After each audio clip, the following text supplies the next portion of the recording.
ఈరోజు దేవుని వాగ్దానం. ఏలయనగా మనకు శిశువు పుట్టెను, మనకు కుమారుడు అనుగ్రహింపబడెను. ఆయన భుజం మీద రాజ్యభారముండును. ఆశ్చర్యకరుడు, ఆలోచనకర్త, బలవంతుడైన దేవుడు, నిత్యుడగు తండ్రి, సమాధానకర్త యగు అధిపతి అని అతనికి పేరు పెట్టబడును. యెషయా గ్రంథము 9వ అధ్యాయము 6వ వచనం.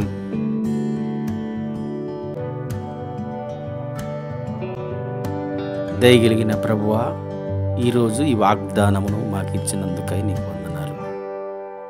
నెమ్మది కలిగి, ప్రశాంతత కలిగి, ఆశీర్వాదము కలిగి మా బ్రతుకు దినమునంతా మేము బ్రతుకులాగున మా యందు ప్రభువా నీ కృప ఎల్లప్పుడూ ఉంచమని యేసు నామమున అడిగి వేడుకుంటున్నాను తండ్రి.